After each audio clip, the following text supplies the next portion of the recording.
जय मसीह की दोस्तों, आइए आज हम रोमियो का पुस्तक 12 का 1 और 2 आयत मनन करेंगे।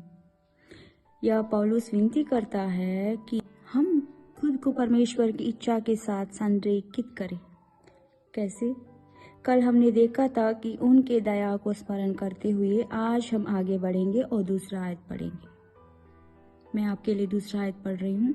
इस संसार के सादृश्य न बनो, परंतु तुम्हारे मन के नया हो जाने से तुम्हारा चाल चलन भी बदलता जाए, जिससे तुम परमेश्वर की भली और बहुत ही और सिद्ध इच्छा अनुभव से मालूम करते रहो, यानी जो उत्तम है, जो उससे बाता है और जो संपूर्ण है।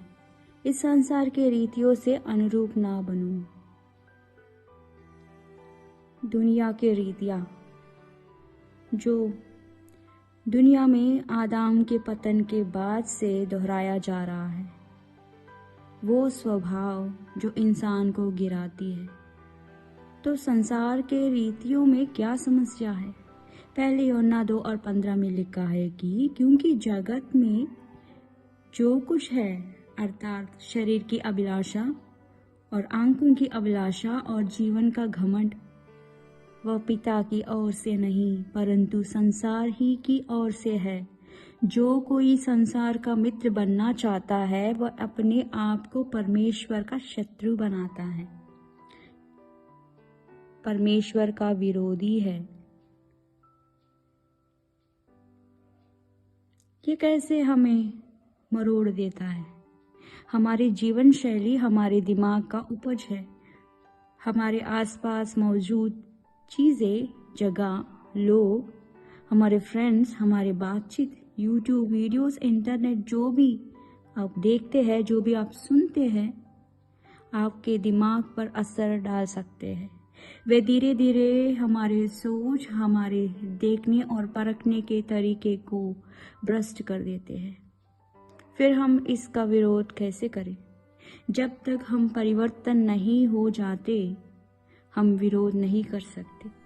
मन को लगातार नवीन करने से जीवन में परिवर्तन देख सकते हैं। अब प्रश्न यह है कि नवीनीकरण कैसे करें? यूहन्ना 16 और 7 में लिखा है कि उन्हें अपनी सच्चाई के द्वारा पवित्र करो। ये बात यीशु मसीह कह रहे हैं। परमेश्वर के वचन से हम अपने मन को पवित्र, शुद्ध कर सकते हैं। वचन से हम अपने मन की गंदगी को धुल सकते हैं। जैसे साबुन से आप अपने शरीर की मलिनता को धुलते हैं, वैसे हर दिन वचन से हम अपने मन को शुद्ध कर सकते हैं। ये हर दिन का प्रक्रिया है।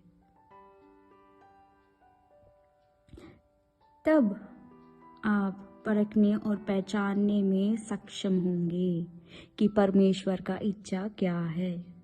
क्या पहचानना है, क्या परखना है?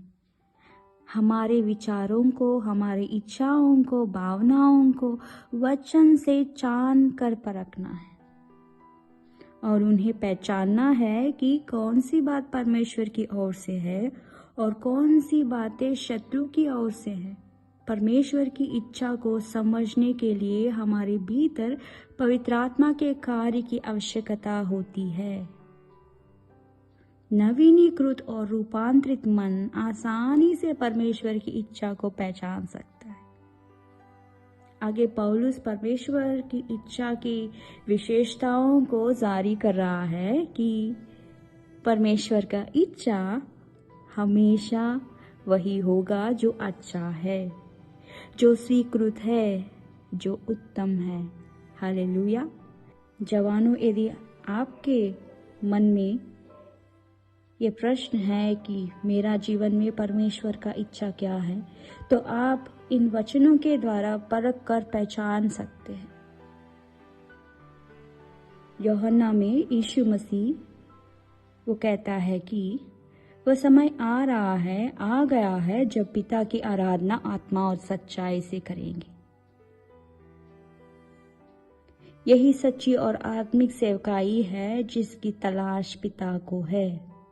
परमेश्वर आत्मा है और अवश्य है कि जो उसकी आराधना करते हैं वे आत्मा और सच्चाई से आराधना करें। आमीन।